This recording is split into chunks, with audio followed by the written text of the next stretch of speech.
Welcome to this episode of Science Vs Bullshit / the ESG Fitness Podcast, depending on where you're listening to this recording. Today, I thought I would do a bit of a Q&A for numerous reasons. One, because I got some awesome questions, and two, because I feel really rude when someone asks me a question and then don't answer them. But I also don't want to have like a million stories on my Instagram, and this gives me space to like elaborate on them a little bit more and give some context to them and explore them a bit. So if you have recently asked me a question on Instagram, the likelihood is you're going to get a response here today. So I'm going to try and get through as many of these as possible in the next about 20 to 30 minutes of attention span that I have left for the day. It's been a very long day. Okay, first one. Although actually the last question that I got. But anyway, hope it's not too late. I have a personal trainer who's telling me to eat more. I'm only 5 foot tall and I just look puffy. Will it change?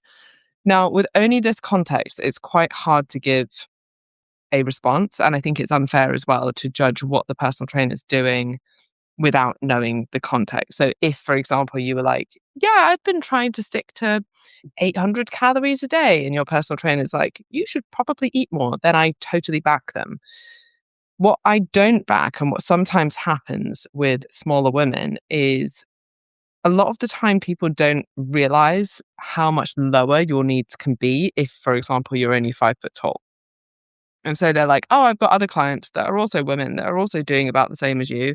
And they eat 1,800 calories and lose weight. And they're not really considering like your basal metabolic rate, your needs at baseline. And that as a smaller person, you're going to need significantly less. So I do have small women that I work with who do need to diet on low calories. And sometimes that is as low as like 1,400 calories, sometimes 1,300 calories. Depending on what their goals are and depending on where they're at and depending on what their whole week looks like as a structure. So it is dependent. And then I find this quite surprising, but I often get messages from people saying, you're the only person I've ever heard speak about the fact that I need lower calories because I'm a smaller woman. I thought I was doing something wrong. Like this should be mentioned more. And it could very well be, unfortunately, that your personal trainer hasn't considered that. Hopefully I'm wrong and they have considered that. But if not, the best thing to do, and I will put this, if you're listening on the podcast or on Substack, I will link the webinar that I did for specifically small women, the differences and how you can achieve fat loss and most importantly, fat loss maintenance as a smaller woman and the considerations that you need to make. Obviously, if you have any specific questions, reach out to me. And if you do want coaching support, reach out to me and I will send you the application. Okay, question 2. Collagen supplements, are they necessary? I take gummies, but I wonder if it's worth it. Short answer to this is no. Save your money. Simply eat enough protein and then your body will decide whether it wants to use the amino acids in that protein that you've ingested to make collagen because that's what your body needs, or for another form of protein that it's going to build because that's something else that your body needs. Taking collagen gummies, I would say especially gummies, as they tend to be a little bit more gimmicky, a little bit less likely to actually have been tested, a little bit more likely to be underdosed. But taking collagen is a lower form of protein than just taking whey protein or any whole food based protein. So I would avoid collagen supplements apart from very specific situations. And I would even say with this, like the evidence behind it is like the tiniest potential benefit if you do it in a very specific way. So there is some evidence that it might help tendon and ligament injuries if taken via a very specific, what's the right word? Process. So this was tested on, I think, athletes who would then do plyometric type movements to stimulate the tendon. And they weren't actually taking collagen, they were taking gelatin. And I think this was I know it was Keith Barr's work. So if anyone wants to look this up, I just put in Keith Barr collagen supplementation or gelatin supplementation and have a look at that. Now, if that's not you, then I wouldn't be taking collagen. I'd just be making sure that you eat enough protein. Way, way, way more important and way, way, way cheaper for you. How would you explain to people you can't reset your metabolism and starvation mode isn't a thing? I'd probably talk through exactly their thought process behind it and why they feel the way that they feel, because those feelings can be very real. And then when they're validated by some random influencer online who's saying that you just need to reset your metabolism and slowly increase your calories, and I'll help you with a metabolic reset program, it's kind of confirming what they're feeling and essentially telling a story around it, which is classic marketing, and then selling them a solution, which is absolute bullshit. So your metabolism isn't something that can reset or that needs a reset. It's not broken, but it is adaptive to what you do to it. So when you eat less, you will often subconsciously move less, and your body will respond in some ways by becoming slightly more efficient with the calories that you give it. This doesn't mean that if you create a 500 calorie deficit, suddenly your body's just going to adapt and that will no longer be a deficit for you. What's usually happening in those situations where you're like, oh, I used to diet on 1600 calories, now it doesn't work for me anymore. What's normally happening is poor adherence. Your calories have creeped up.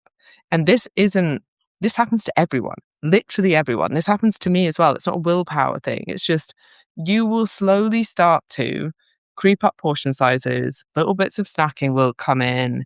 You'll slowly start to gravitate towards like the mean, right? The average, the norm, unless you call yourself out on it. And this is exactly how I stay in shape year round.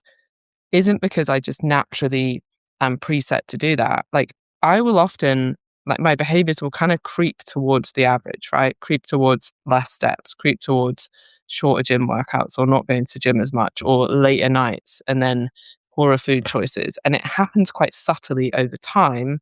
So you don't really notice it. And it can feel like you wake up one day and you're like, wow, why isn't this working for me anymore? And actually, it's the changes in your behavior that's why it's not working. So the likelihood is that way that you're eating that you thought was a 1600 calorie deficit, or sorry, 1600 calorie target, maybe a 500 calorie deficit, might now be closer to eating 1900 calories. And you're only in a very small deficit, meaning that your progress has slowed significantly, or meaning that your motivation has dropped because you're not seeing progress. And then you stop doing the things that were actually getting you results. So it is almost always an adherence problem, not that your metabolism is broken. But there will be some metabolic adaptation if you are successful with fat loss. And by that, I mean, and this primarily comes from the fact that when you start at a higher body weight, you need more calories to maintain that higher body weight. When you diet down into a lower body weight, you need now less calories to maintain that smaller version of yourself. Okay, next question. How long can I stay in a deficit, please? At what point does progress stall? I'm 61 kilograms now and I'm on 1400 calories. Okay, this is a really common myth. Time is not the issue here. You can stay in a deficit as long as you need to stay in a deficit to lose fat. There's not like this deficit will only work for 3 weeks and then we'll need to adjust it again.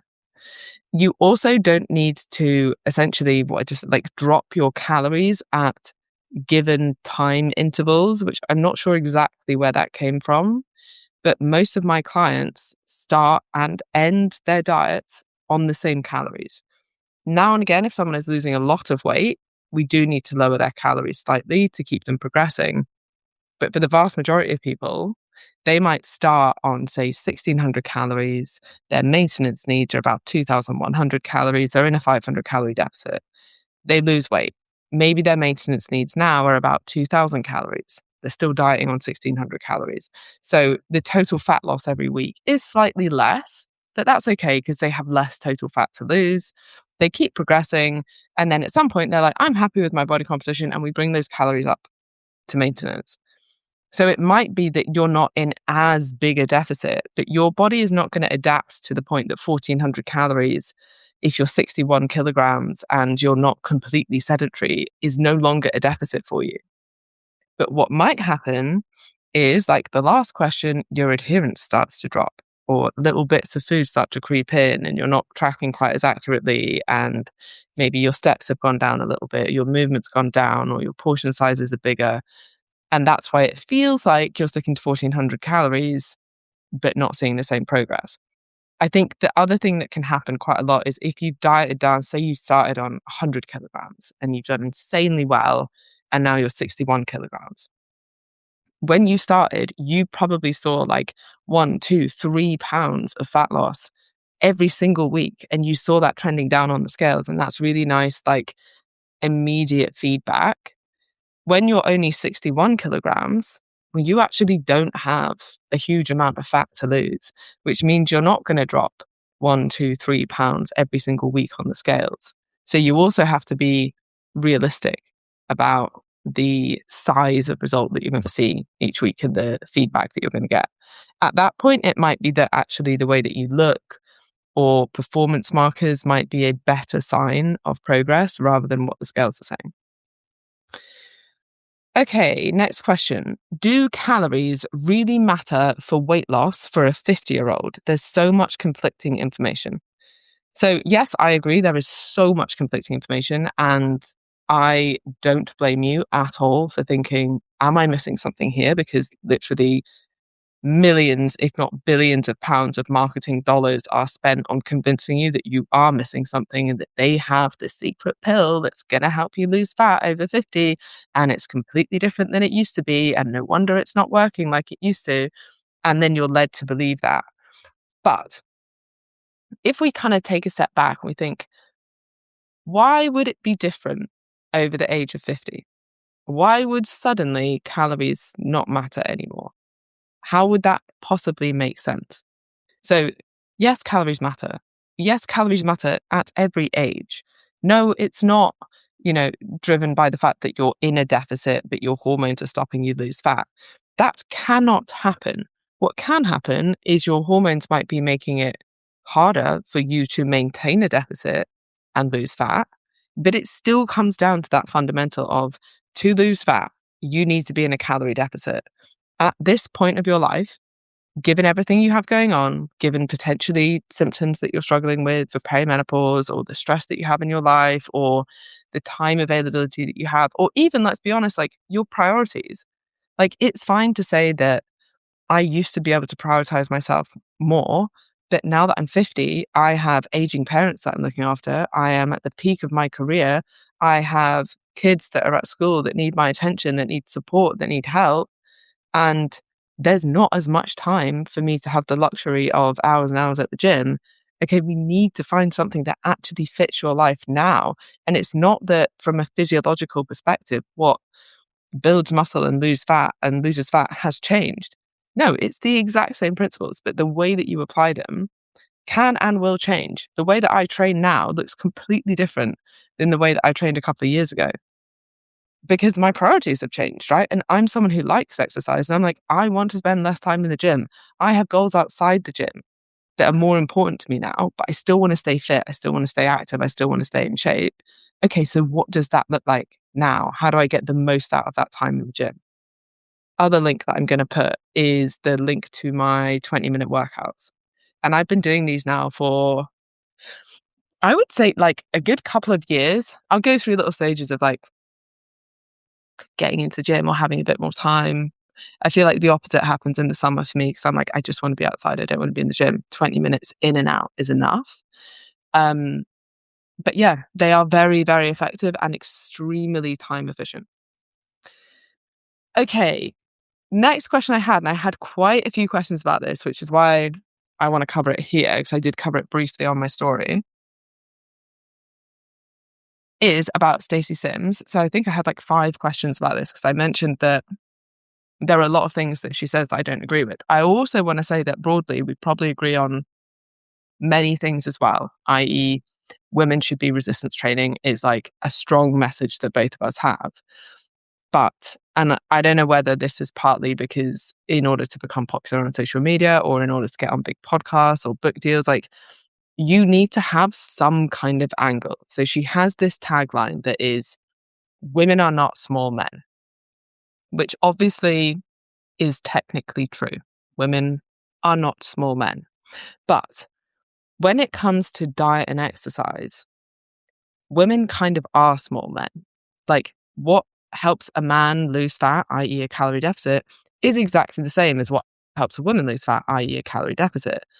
The way that you manage, I don't know, fluctuations in weight might be different. The way that you manage emotional eating might look different. The way that you manage PMS symptoms might look different, or perimenopause symptoms.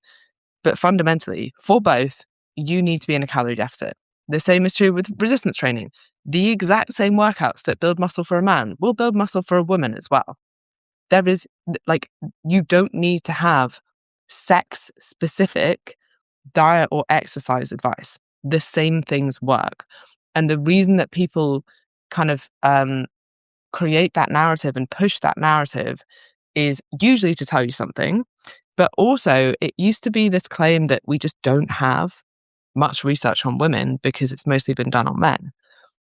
And that was true, but we now actually have quite a lot of research on women that supports the notion that it's actually very, very similar, if not basically exactly the same for men and for women.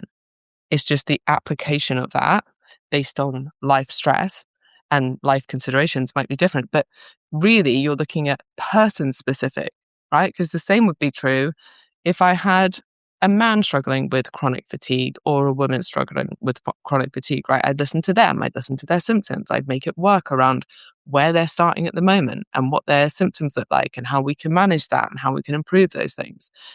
You're considering the individual, not whether they are a male or female, right? Or you're not creating their whole program just based on that. She also suggested that women over 40 shouldn't do HIIT type workouts, i.e. things like spin or like Les Mills type workouts or Orange Theory or like any kind of class-based high intensity interval type workout. That's really, really detrimental for numerous reasons. And actually, after she said that on Diary of a CEO, I had so many women message me and conversations around kind of being scared of doing the wrong thing. And the problem is when you tell someone that they shouldn't be doing spin because they're going to start burning all their muscle, they become scared of exercise in general because they're scared that they might be doing the wrong thing.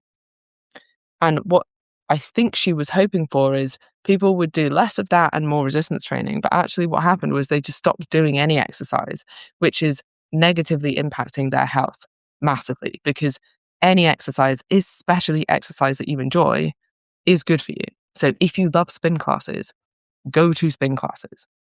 The other very random thing that she came out with a while ago was that we should be having 15 grams of protein post-workout. And it was like within a very short period of time, very specific. So one, we know that it's not important to have protein very close to a workout. And actually, if you just have a pretty balanced day where you're eating a couple of meals with, 3 or 4 meals a day with at least 20 grams of protein in, you don't really need to worry about the timing around workouts. And secondly, 15 grams isn't even enough to maximally stimulate muscle protein synthesis. So it would have made more sense. I probably wouldn't have even batted an eyelid. I'd have been like, oh, it's strange to specifically tell people to eat it at this time. But if she'd said 20 grams of protein or 25 grams of protein, I'd be like, nah, this makes some kind of sense. But the 15 grams made absolutely no sense. I don't know whether she still holds this belief, but she was very strongly opinionated about being anti-HRT, which has been hugely beneficial to many women. And again, should be an individual choice that you have with your doctor, not some random person on Instagram. I think those are the main things, the main issues that I have. It's broadly that it's just overcomplicating diet and exercise for women, which just adds another barrier to exercise. And actually, exercise is just the best thing that anyone can be doing at any stage of life. And I think we both agree that resistance training is really, really important. But if someone loves going to spin class and it's an exercise mode that they feel confident in and they enjoy, maybe they have friends and social activities with it, or maybe they've got a Peloton at home or something, any exercise that you're doing consistently is going to have profound impacts on your health as you age and at any point. Okay, morning, Emma. What's the meal prep company that you are using at the moment, please? So I've been using Callow Meals, and I have to say it's quite a lazy thing to do, but it has been quite effective for me. And I guess it's like a way of probably have the laziest diet in the world at the moment because I do the 3-to-1 method and then I get Callow Meals so that I don't actually have to prep any meals. Although I still have some flexibility in the evening. I like to make something in the evening. I like to have something a bit different in the evening or it gets a bit boring. So I do the 3-to-1 method. If you don't know what that is, again, I will leave that in the show notes. What have I said so far in the show notes? Oh, I better write this down before I forget. So we had the 3-to-1 method. We had 20-minute workouts. We had another thing and I can't remember what it is now. Oh, well. Sorry about that. Hopefully it comes back to me. Okay, next question, quite a rogue one. Does anyone listen to you about Bitcoin? It's 5 years I've tried and nobody cares. I don't really shout to anyone about Bitcoin or any investments, really. I just want women to learn about investing. I would never tell someone, obviously I'm not regulated to give financial advice. I'd never tell someone what to invest in. I like to just educate people around it. And I think one of the most important things about investing is that you actually take the time to learn what to invest in first. So if I was like to you, oh, Bitcoin's great, like don't even consider investing in it until you actually understand what Bitcoin even is. And if you agree with it, and if you also think it's worth investing in or not, right? Like you have to make your own decisions and you have to go and do the background work. And does that require more legwork? Yes. Yes, it does. But I still think that that's something essential that you should be doing. Same with like the S&P 500. If you're like, oh, I have no idea what that is, but I've heard people saying that you should invest in it, go and learn what it is first. And that part I can help you with. And I will also link the wealth webinar that I made, which is really just me being transparent about what I wish I knew earlier around investing and managing money. And I always just like to be quite transparent about what I do with money and just bear in mind that what I do is probably not what you should do because I have very different life constraints potentially than you might have, right?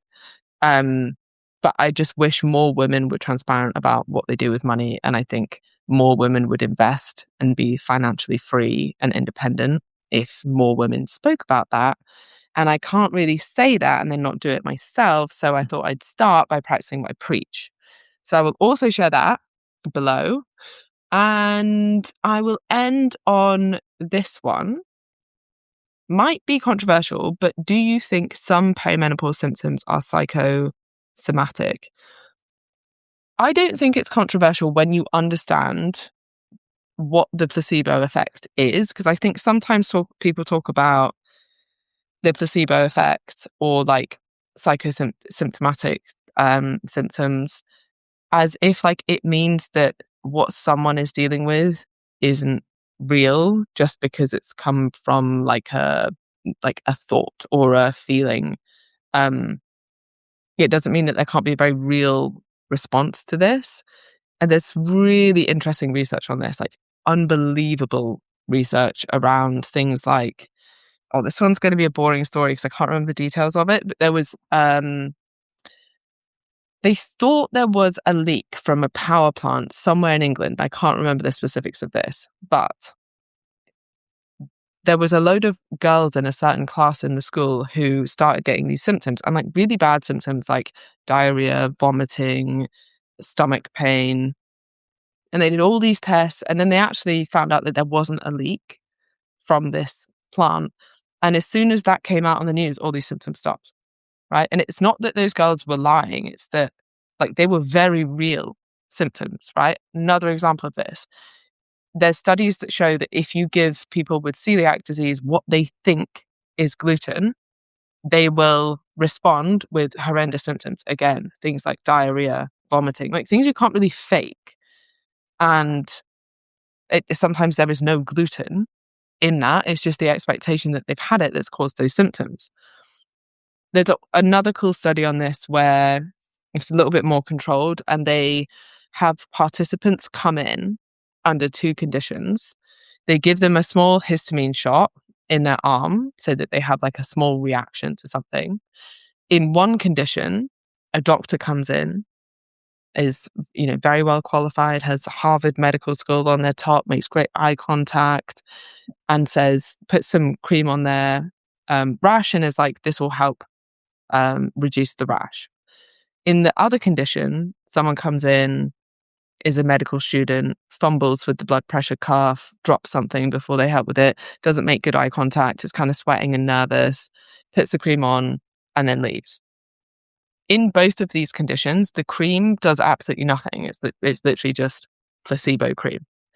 When the doctor comes in, you can see a visible reduction in redness in the rash.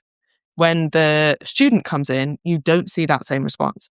Again, it's not that people are lying. Like you can't make that happen. And then more to the point with this one about the perimenopause symptoms, there are studies that show, and these are numerous randomized control studies, that show 20 to 40% reduction in hot flushes from placebo HRT treatment. So you've got 2 arms. It would be a study looking at whether HRT is improving certain symptoms. And you would have one arm of the study, and this is all blinded, that are getting what they think is HRT, but is not HRT. And you're measuring their symptoms. In this case, it's hot flushes. And then you've got another arm which are actually getting HRT. So they're comparing, is HRT actually better than a placebo? And even in the placebo arm, you see a reduction in symptoms. So in answer to the question, like, do you think that perimenopause symptoms, some of them are like psychological, or at least caused by psychological starting points, or psychosomatic, as you said? Yeah, I do.